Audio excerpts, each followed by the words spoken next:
This story is titled, "My Wife and Son Laughed at My Hobby," calling it a loser's escape from reality. They didn't know I was recording their conversation. 3 weeks later, that hobby made me $100,000. Now they're crying on the porch, but I'm not home anymore.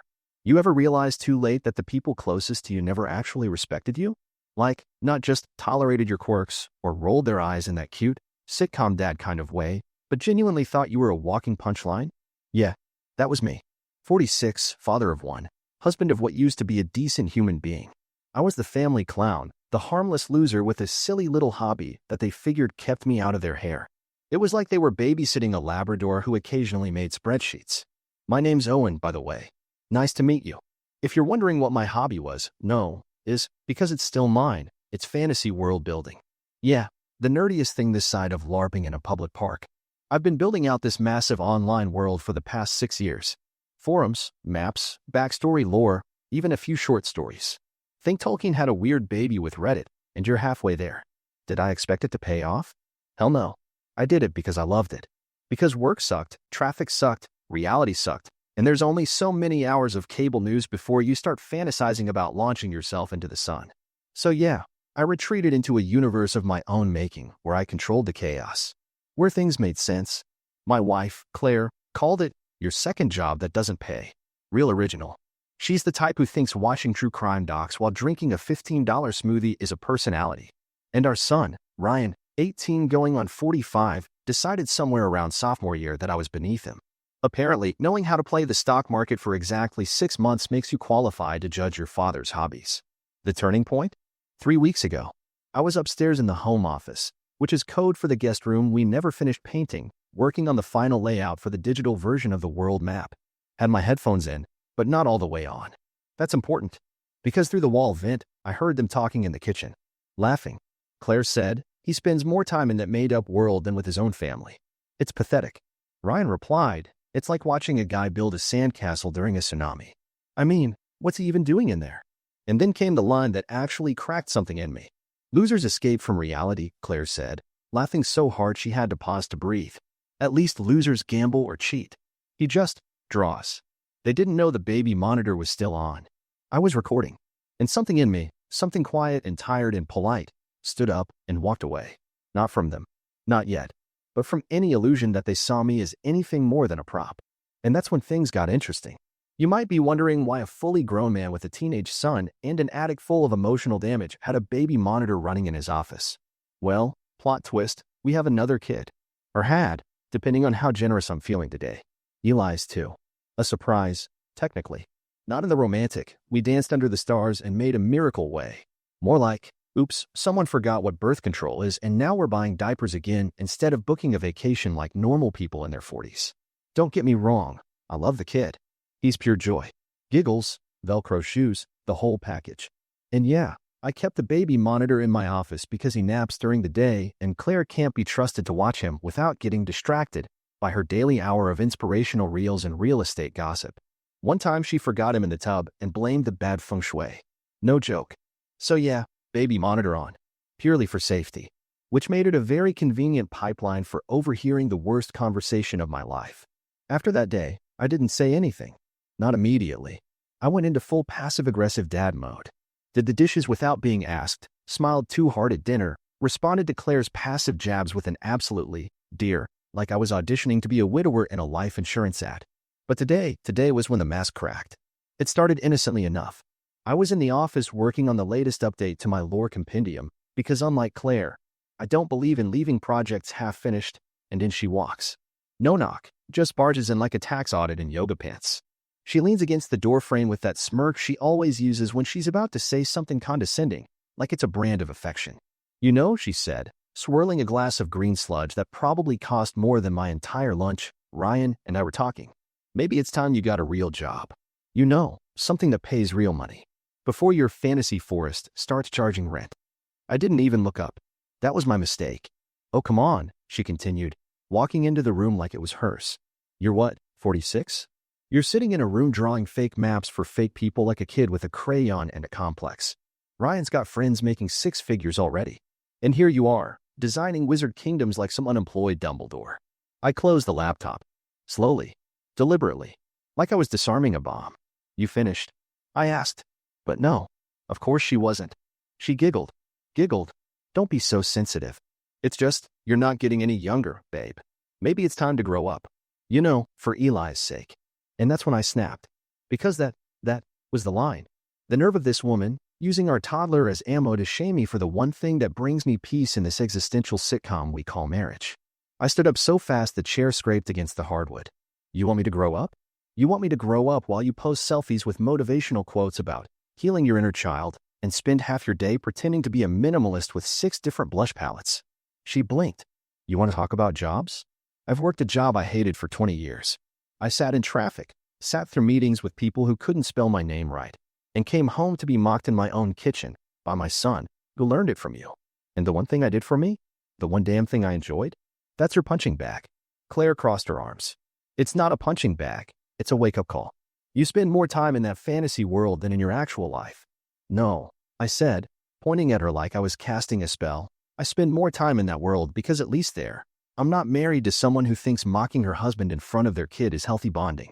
She turned to leave, tossing over her shoulder, whatever.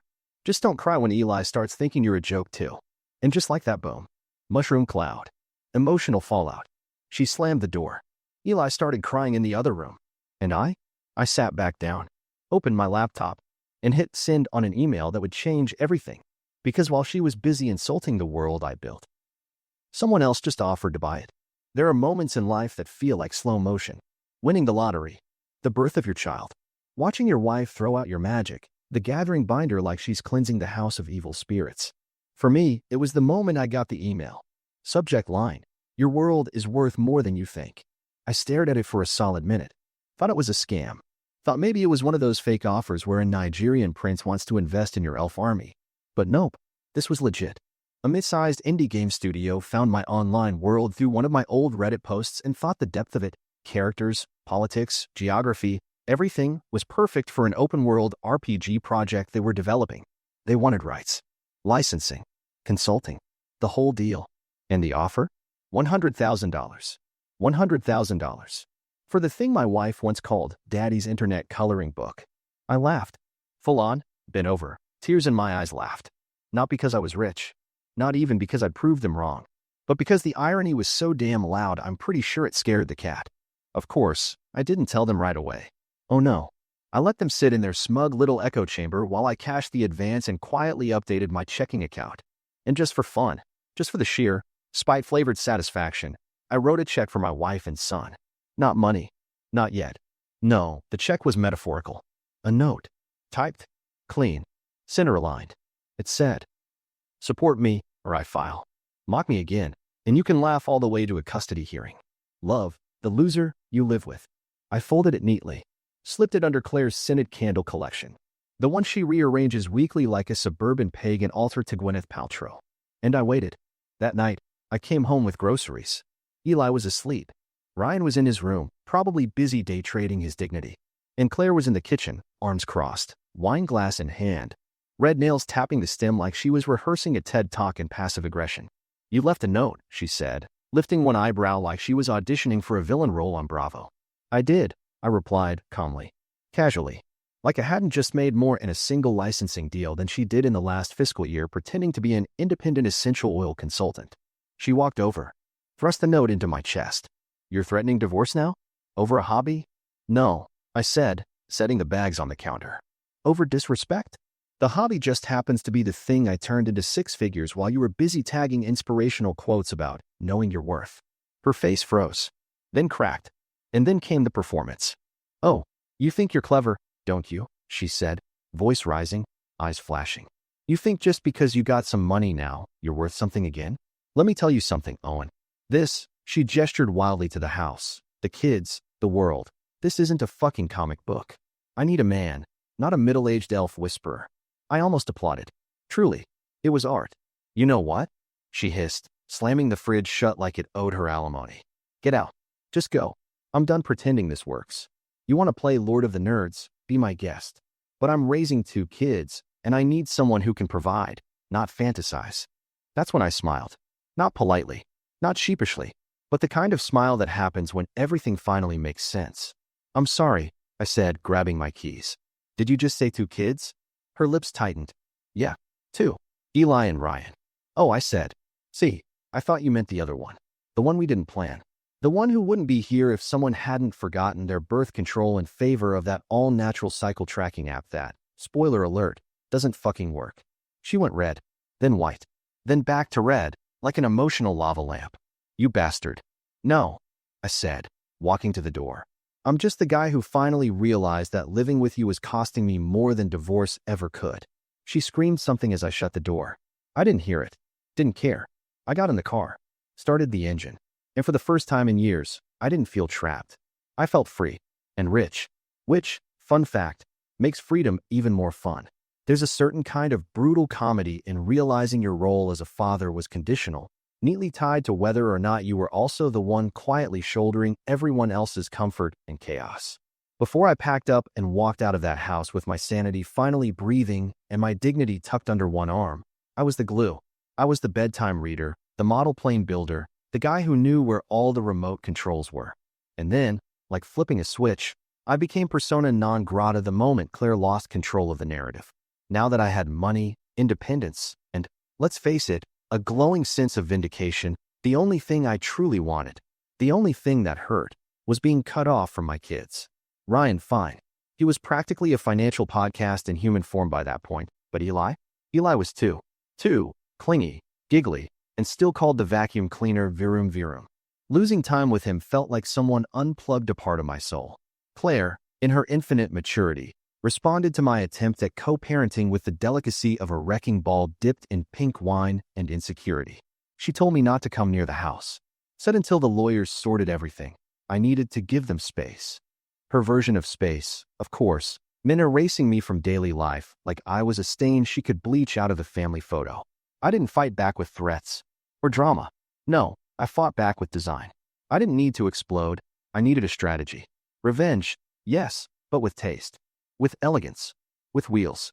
I dipped into my freshly boosted bank account and did what every newly liberated man with a wounded ego and an extra zero in his checking account does. I bought a car. But not just any car. A sleek, matte black Tesla Model S. The kind of vehicle that hums with the energy of someone who no longer takes emotional hostages.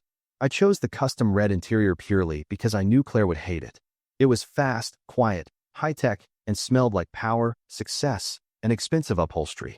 But the car wasn't the point, it was the stage. Claire's house, yes, still calling it that, sits on a quiet cul-de-sac where the upstairs nursery window has a direct, clear view to the street below. I know this because I installed the blackout blinds myself, before she removed them during her "let light heal the baby" phase. I knew if I pulled up just after 9 a.m. on a Saturday, parked at a perfect angle, and didn't ring the bell, the house would do the rest. 10 minutes in, the blinds twitched. 13 minutes, the front door cracked open, and there she was, Claire, barefoot, wine-colored leggings, a t-shirt that looked like it had been sold alongside a soy candle, and a dream journal. Her expression was priceless, tight-lipped, wide-eyed, equal parts panic and curiosity. She walked toward the Tesla like she wasn't sure whether she was about to confront a mistake or a mirror. "You bought this?" she asked, arms folded like a folding chair at a tense PDA meeting. I didn't even remove my sunglasses. I just turned slightly so she could get a clear look at the interior. Felt like it was time to upgrade. You know, treat myself after a long stretch of being treated like wallpaper. She blinked. "With your what?" "Dragon money." I nodded. Turns out building a fictional empire with functioning economic systems and 5 warring nations has a market. Who knew? Her eyes flared. "What do you want, Owen?" I met her gaze without blinking. "To see my kids. They're not available." I sighed, turned the wheel just a little, let the engine purr like the world's most passive-aggressive cat. "That's a shame. I had a whole afternoon planned. Sushi, story time, a new Build-A-Dragon kit. Guess I'll just go spend time with people who think a father's value isn't measured in tax brackets." And then, I pulled away, slowly, deliberately, like a man driving away from a dumpster fire he didn't start, but damn well finished. I knew she watched local news. The kind with anchors who smile like androids and call anything involving a computer tech wizardry. So when a local station reached out about my story, "Small-town dad builds viral fantasy world, lands licensing deal," I said yes. Wrote my own talking points. Made sure I looked grounded, calm, a father first and a world builder second. The segment aired 2 nights later. The opening shot was me in a cozy armchair, holding a mug shaped like a dragon's head, explaining the complexities of digital cartography and world logic. The title? Fantasy Pays Off. Dad Builds Digital Empire from Home Office. Claire texted that night. No hello. Just, seriously? You're doing interviews now. I replied with a single gif, a phoenix rising from fire. She blocked me. I had my lawyer deliver a certified envelope to her front door. Not divorce papers, yet. Just a tidy collection of printouts from the state custody laws, highlighting every paragraph about parental alienation, legal precedents for shared custody, and the potential consequences of willful obstruction of visitation. I included a sticky note in my cleanest, most terrifyingly polite handwriting. We can do this your way, or we can do it the judge's way. Either way, I've got dragons. The silence that followed? It was the kind of silence you get right before an opera curtain lifts. For the first time since walking out that front door, the house that once drowned me in criticism and emotional clutter felt far away, small, and, most importantly, not mine anymore. And me? I wasn't just a dad or a husband or a fantasy nerd with a Wi-Fi connection and a broken heart. I was a creator, a father, a problem solver with a sleek car and a six-figure contract. If Claire ever asked for a ride, I knew exactly what I'd say. Sorry, this car doesn't seat liars. And maybe, if I was feeling generous, I'd crack the window and say what she told me every time I asked for a little support. Grow up. The last thing I expected after my accidental debut as a local TV folk hero was a message request from my oldest son, Ryan. The same Ryan who once told me I was a relic from a pre-crypto era. The same kid who laughed when I tried to explain world building like it was a language only socially bankrupt weirdos spoke. Yeah, that Ryan. The message was simple. Hey, can we talk? At first, I assumed he was going to demand I take the Tesla off his Instagram story because it was ruining his brand or something. But then he followed up with a second message. The world you made, it's actually kind of sick. I've been reading the lore. Would you maybe show me how you built it? I stared at the screen for a full minute, waiting for the punchline. Waiting for him to say, LOL, just kidding. Go touch grass, Dad. But no, this was real. My eldest son, the one who used to call my digital kingdom a dad delusion, was asking me to mentor him. Naturally, I said yes, with the kind of enthusiasm that bordered on deranged. Then I sat back and waited for reality to kick me in the teeth. And right on cue, it did. Because Claire, still doing her best Cruella de Vil impression in yoga pants, told him no. Flat no. Your father is manipulating you, she told him. He's trying to look like a hero when he's just desperate for attention. You don't need to be around that kind of instability. Which, honestly, was rich coming from the woman who once tried to monetize her postpartum depression with a blog called Bleeding Hearts and Green Juice. But Ryan? He snapped. And I mean snapped. That night, I opened my door to find him standing on my porch, duffel bag slung over one shoulder, looking like he'd just walked out of a teen rebellion movie. She wouldn't even let me say goodbye to Eli, he said, jaw clenched. Said if I left, I'd regret it. I took the bag. Buddy, you regret living in that house by about last Tuesday. He snorted. Probably. And just like that, my son was back in my life. Of course, I didn't let him off the hook completely. I reminded him often that this was the same kid who once told me world building was for dudes who peaked in middle school. I even printed the quote on a t-shirt. For me, not him. Because revenge isn't just for ex-wives, it's for dramatic teenagers, too.